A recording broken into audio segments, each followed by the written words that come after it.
어, 오늘은 종려주일이고 다음 주일은 부활주일이라 당연히 부활주일 공과 설교를 할까 준비를 하다가 우리가 연합구역 예배로 부활절 연합 예배로 드리기 때문에 오후 예배가 없을 거란 말이죠. 그래서 우리가 4월 12일에 보게 될 공과 본문으로 오늘 말씀을 준비하였습니다. 한 2주 동안 말씀을 잘 묵상하시고 이어지는 부활주일 이후에 계속 이어지는 우리 삶 속에서도 하나님께서 주시는 귀한 은혜로 우리가 배워가고 닮아가는 그런 시간이 되었으면 좋겠습니다. 공과가 이렇게 진행을 되고 있습니다. 우리가 세계관이라는 것을 배웠습니다. 창조, 타락, 구속, 회복의 세계관이라는 것을 배웠고 그 창조, 타락, 구속의 세계관으로 우리 자신을 보았습니다. 우리 자신이 어떠한 존재인가, 내가 어떠한 존재인가, 창조의, 타락의, 구속과 회복의 시각으로 우리 자신을 돌아보았죠. 그리고 그 다음 보았던 것이 우리가 속해 있는 가족 공동체를 보았습니다. 우리 가정을 하나님이 어떻게 만드셨고 어떻게 우리 가정이 파괴되었으며 어떻게 회복되고 구속하시기를 원하시는지를 우리가 살펴보았습니다. 그리고 그 가족 공동체의 마지막에서 우리는 그 가족의 범위를 조금 더 확장해서 교회가 한 가족으로 뭉쳐져 있음을 하나님께서 부르셨음을 우리가 기억을 해보았습니다. 이 넓어진 그러한 공동체를 더 확대해 가서 이제 중고등부 친구들이, 유초등부 친구들이 배우고 있는 학교라는 배움터로 그 시각을 넓혀 갑니다. 그게 4단원에 들어가게 되는 이야기가 되고 학교 공동체를 어떻게 볼 것인가 라는 것이 핵심입니다. 학교라는 것, 우리에게는 나는 이제 더 이상 학교도 안 다니는데 하시는 분들이 많을 텐데 단순히 이 학교라는 공동체, 울타리를 말하는 것이 아니라요, 학교라는 곳은 아이들이 배움이 있는 곳이죠. 뭔가를 배워가는 곳이죠. 우리가 배워가는 곳에서 우리는 무엇을 배우고 어떻게 배울 것인가를 우리도 같이 생각을 공유를 할 필요가 있을 것 같습니다. 우리는 살아가면서 죽을 때까지 배워가야 합니다. 초등학교만, 중학교만, 고등학교만, 대학을 가고 대학원까지 가면 모든 배움이 끝나는 게 아닙니다. 미안하지만 얘들아, 좀 더 많이 배워야 돼. 너네가 배우는 거기가 끝이 아니더라고. 여기 바로 옆에 있는 언니 오빠들한테 물어봐. 대학을 갔더니 전혀 생경한 배움의 터가 확장이 되고, 여러분 옆에 있는 뒤에 있는 집사님들에게 물어보십시오. 사회에 나갔더니 학교에서 배웠던 것들이 다 쓸데가 없더라. 새로 배워야 되더라. 우리는 죽을 때까지 배워가야 될 겁니다.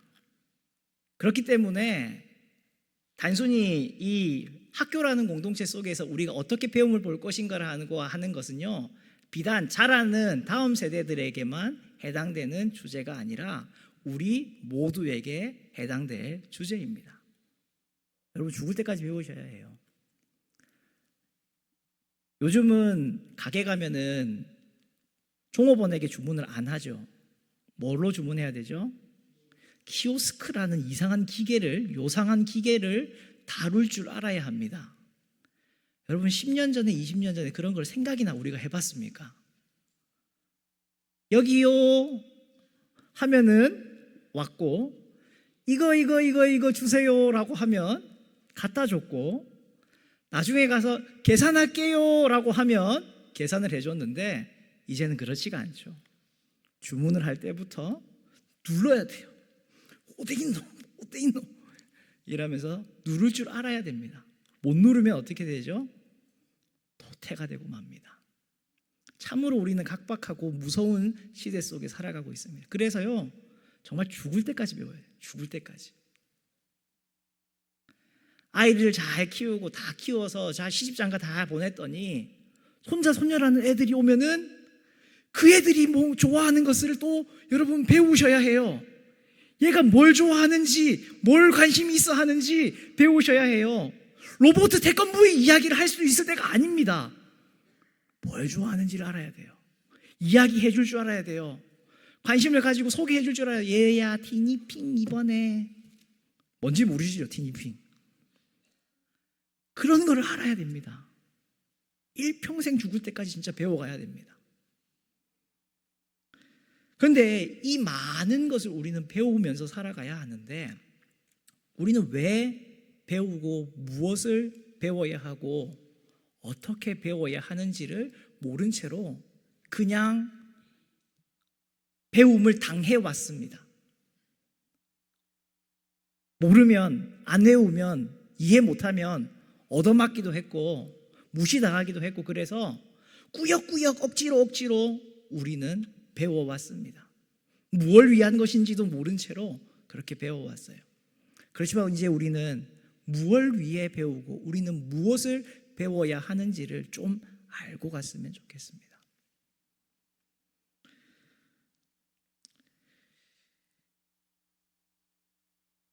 우리 중고등학교 친구들이 싫어하게 되는 과목 중에 하나가 수학일 텐데 거의 대부분이 수학을 점점 싫어하게 되어 가게 되는데 수학을 포기하게 만드는 때가 중고등학교에 올라가게 되면 방정식이라는 것을 배우게 되죠. 방정식, 1차 방정식, 2차 방정식, 3차 방정식 그런 것들을 배우죠. 그걸 근데 누가 처음에 고안했는지 아세요?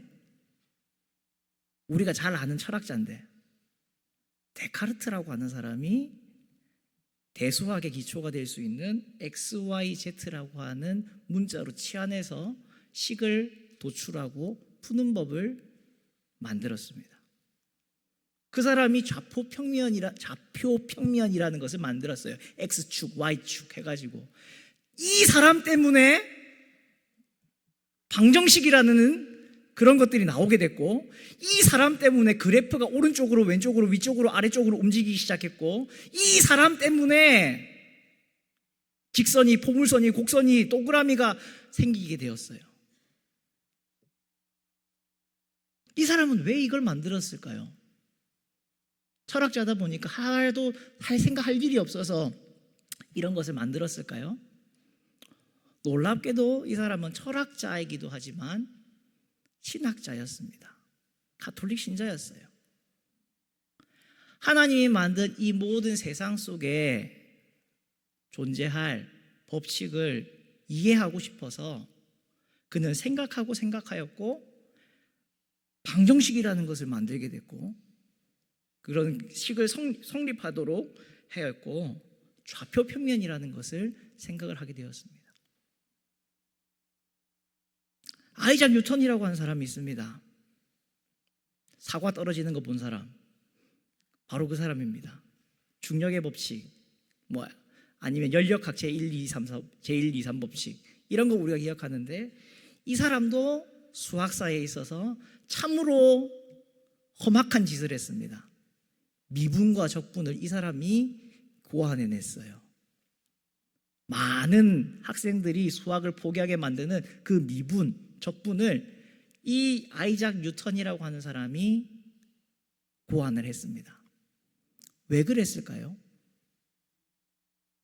이 사람도 하나님을 믿는 사람이었습니다. 왜 이런 짓을 했을까요? 우리의 역사에 있어서 왜 이런 짓을 했을까요? 얘들아, 안 그래? 이 두 사람만 없었으면 참 재밌는 게 데카르트가 살아서 죽고 난 이후에 10년 정도 차를 두고 이 아이작 뉴턴이 등장을 하게 됩니다. 그러니까 이 두 사람만 어떻게 할 수만 있으면 너희가 배울 게 거의 없어져. 고등수학, 대수학 이런 게 다 없어져. 이 사람들은 왜 이랬을까요? 이 사람들은 분명히 이 자연 모든 세계 만물 속에 이것을 만드신 하나님이 계시고 하나님이 이 모든 만물을 그냥 만드시지 않으셨을 거라는 믿음을 가지고 있었습니다. 분명히 하나님이 어떠한 원리와 뜻을 가지고 이 모든 것들을 만드셨을 거다라는 확신이 있었어요.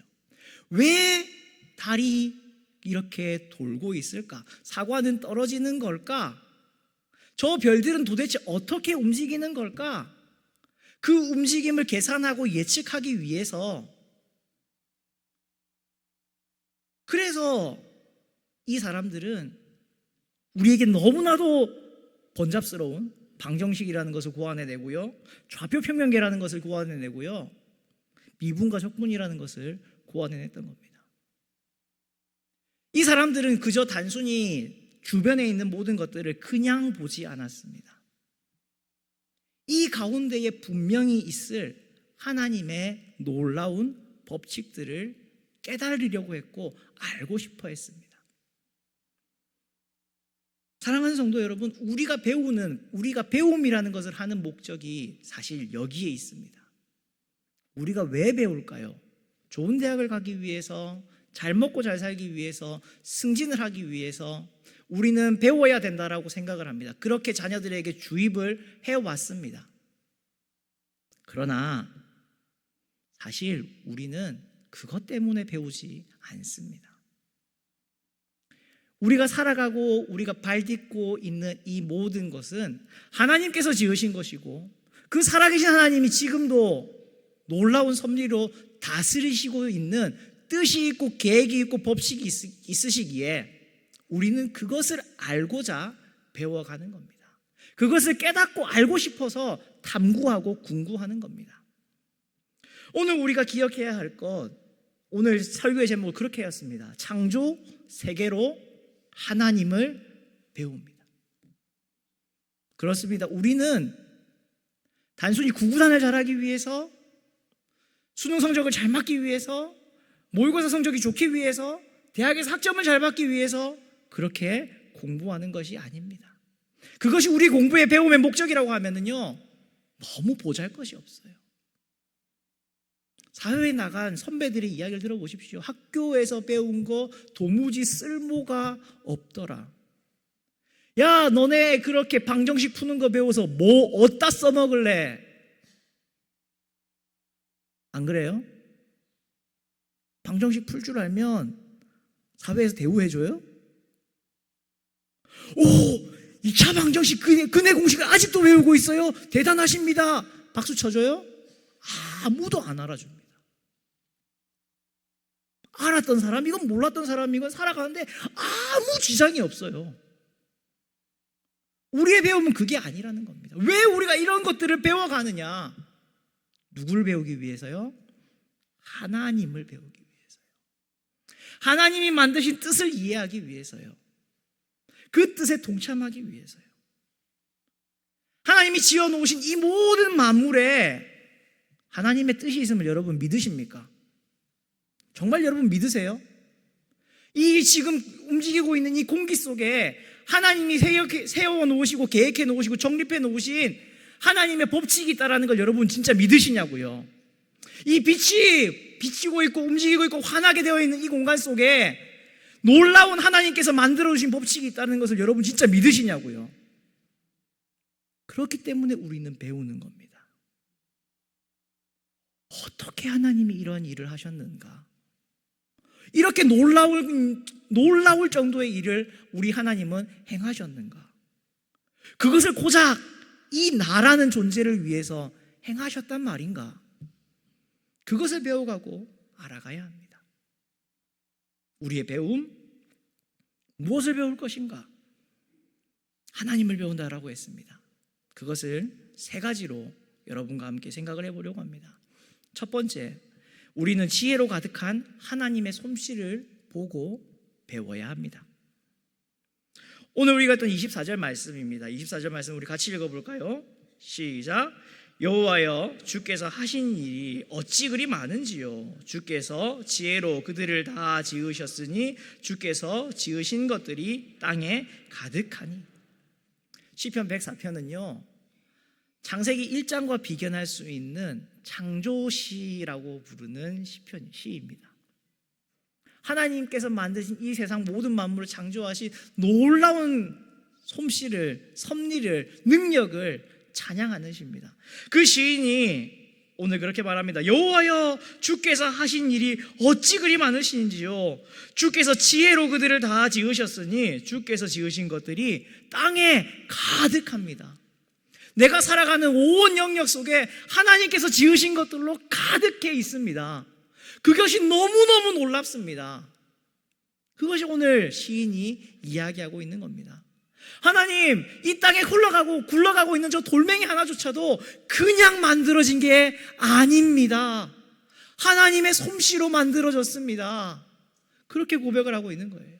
그냥 저기 날아가는 새들도, 우리를 피를 빨아먹고 하는 그 모기조차도 하나님의 놀라운 솜씨로 만들어졌습니다. 그렇게 고백을 하는 겁니다. 예, 그렇습니다. 정말 구원받은 사람들은, 하나님의 백성들은 이 시각으로 모든 만물을 볼 수 있어야 합니다.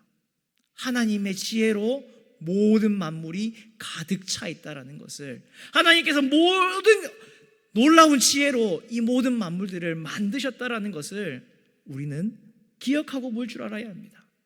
많은 사람들이요, 이것을 너무 익숙하게 봅니다. 당연히 있었던 것으로 생각해 버립니다. 놀랍게 여기지를 않습니다. 내가 살아가는 한순간순간조차도 기적의 연속임에도 불구하고 그 기적을 깨닫지를 못하고 있습니다.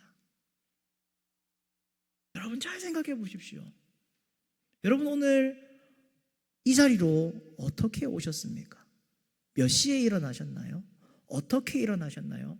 아침은 무엇을 먹으셨나요?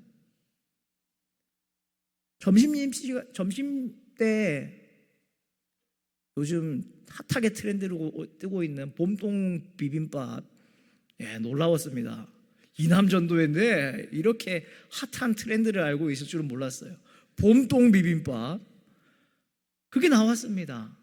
그걸 먹으면서 여러분 무슨 생각을 하셨나요? 아, 맛있다라고만 생각하셨나요? 이 재료 하나하나들을 하나님께서 도대체 어떻게 자라게 하셨고 존재하게 하셨고 있게 하셨는가? 이것이 우리에게 어떻게 올 수 있었는가? 내 심장이 아직도 이렇게 놀랍게 어떻게 뛰고 있는가? 내 세포들은 지금도 어떻게 이렇게 살아있는가? 그런 것들을 우리는 볼 줄 알아야 합니다. 깨달을 줄 알아야 합니다. 그때에 비로소 우리에게 있어서 감사가 터져 나오게 되는 겁니다. 사랑하는 성도 여러분, 시인은 분명히 이야기하고 있습니다. 우리의 주변 세계는, 우리가 밟고 있는 이 모든 세계의 우리의 주변은 하나님의 놀라운 지혜로 가득 차 있다. 부족한 우리가 아직 깨닫지 못했지만 그 놀라운 하나님의 섭리로 가득 차 있다는 것을 공포하고 있습니다. 우리 역시 이 수준에 이르렀으면 좋겠습니다. 우리 모든 성도님들의 시야가 이 정도 수준까지 갔으면 좋겠습니다. 내 삶 속에 이루어지고 있는 하나님의 놀라운 일들을 기억하고 발견하시고 그래서 감사하실 수 있는 우리 여러 성도님들이 되었으면 좋겠습니다. 두 번째로 시인은 모든 생명을 먹이시는 하나님의 손길을 기억하고 찬양을 하고 있습니다. 27절부터 29절까지의 말씀입니다. 같이 읽어봅니다. 이것들을 다 주께서 때를 따라 먹을 것을 주시기를 바라나이다. 주께서 주신즉 그들이 받으며 주께서 손을 펴신즉 그들이 좋은 것으로 만족하다가 주께서 낯을 숨기신즉 그들이 떨고 주께서 그들의 호흡을 거두신즉 그들은 죽어 먼지로 돌아간다. 예, 그렇습니다. 우리가 숨쉬고 있고 살아있고 하는 것, 밥을 먹고 살아가는 이 모든 것들도 다 누가 주신 것이라고요? 하나님이 주신 겁니다. 오늘 나를 먹이시고 입히신 것은 하나님이시라는 겁니다. 여러분이 밥을 먹고 그것을 소화시킬 수 있게 하신 것도, 허락하신 것도 누구시라고요? 하나님이시라. 모든 생물들이 그냥 살아가는 것 같습니다. 그래서 사람들은 자연이라 부릅니다. 스스로 그러하다고, 그냥 그런 것 같다고. 그런데 시인은 뭐라 그러죠? 이 모든 것들에게 먹을 것을 주시고 생명을 주시고 주관하시는 분이 우리 하나님이시다. 오늘도 우리가 이 예배가 끝나면 장례 예배를, 위로 예배를 가게 될 텐데, 기도하면은 장로님들이 잘 하시는 구절이 있어요. 멘트가 있어요. 인간의 생사화복을 주관하시는 하나님 아버지. 거의 대부분 이 말씀 하시는데, 여러분, 진리입니다. 모든 생명을, 인간의 생사화복뿐만 아니라 모든 자연 생물에 있는 생사화복을 주관하시는 분이 우리 하나님입니다. 주님께서도 말씀하셨습니다. 참새 2마리가 한 아사리온에 팔리는 것이 너무 당연한 것 같지만 그것들마저도 하나님이 허락하시지 않으면 떨어지는 법이 없다. 저 들판에 있는 백합화가 그냥 자라는 것 같지만 하나님께서 다 입히시는 거다. 저 공중 나는 까마귀는 뭐를 저장하지도 않고 그러는 것 같지만 하나님 아버지께서 돌보신다. 욥기의 마지막에 하나님께서 욥을 찾아오셔서 하셨던 말씀도 그거였습니다. 저 산에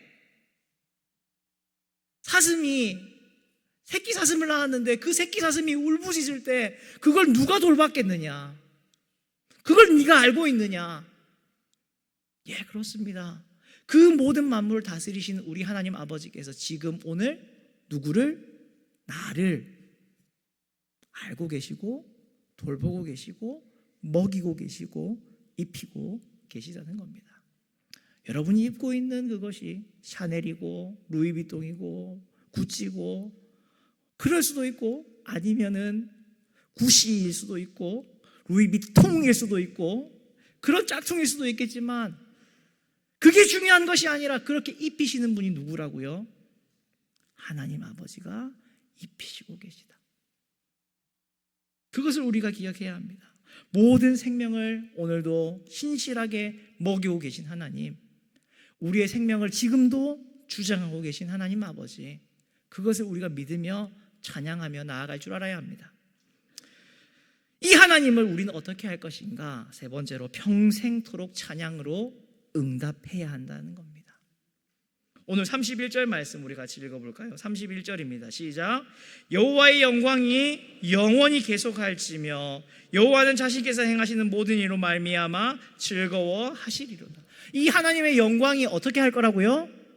영원히 계속할 것이다. 감동이 없으세요? 저는 이 설교를 준비하면서 저는 아쉬워 죽겠어요. 지금 빨리 끝내야 되거든요. 왜냐하면 차가 곧 와요. 그래서 빨리 끝내야 되는데 여러분 이 표현을 좀 집에 가서 한 100번쯤 생각 좀 해줘보세요. 영원히 나를 먹이시고 입히시고 돌보시고 이끌어 주실 것이다. 그걸 기억하면 내 평생 하나님께 찬양하고 감사할 수밖에 없는 겁니다. 33절 볼까요? 이렇게 이야기하죠. 내가 평생토록 여호와께 노래하며 내가 살아있는 동안 내 하나님을 뭐 하겠다고요? 이 놀라운 것을 깨달은 성도들만이 할 수 있는 고백입니다. 내가 정말 평생토록 하나님의 이 놀라운 일을 노래하고 내가 내 호흡이 끊어지는 그날까지 하나님을 찬양하겠습니다. 이 놀랍게 역사하신 하나님을 높이고 배워가고 알아가겠습니다. 그것이 우리의 고백이 되어야 합니다. 말씀을 맺어야 되겠네요. 어쩔 수가 없어요. 오늘은 길게 갈 수가 없어요. 여러분 꼭 3가지를 기억하십시오. 첫 번째, 우리 주변에 온 세상에 하나님의 창조의 손길이 가득해 있는 것을, 그 하나님이 창조하신 손길을 느끼고 감사합시다. 의미 없게 그냥 그저 그렇게 있는 것으로 여기지 마세요. 하나님이 두신 것입니다. 하나님이 있게 하신 것입니다. 이것을 깨달으면요, 맨날 집에서 나오다가 걸리게 하는 돌뿌리조차도요 놀랍게 보일 겁니다. 두 번째, 오늘도 우리를 먹이시고 돌보시고 살피시는 하나님의 손길을 느끼고 감사합시다. 오늘도 우리를 먹이시고 돌보시고 살피십니다. 하나님이 지금 그렇게 하고 계십니다. 오늘 그러셨고 내일 그러실 것이고 앞으로도 그러실 겁니다. 이걸 기억해야 합니다. 그리고 세 번째로 어떻게 하자고요? 그 하나님을 우리는 평생 배워가야 돼요. 지금 여러분이 느끼는 그 신앙의 수준에서 멈추시면 안 돼요. 더 알아가셔야 합니다. 더 많이 알아가셔야 합니다. 호흡이 끊어지는 그 순간까지 하나님을 배워가시고 알아가실 수 있는 우리 모든 성도님들 되시고, 그렇게 하나님을 높이실 수 있는 우리 귀한 성도님들 되실 수 있기를 주님의 이름으로 부탁을 드립니다.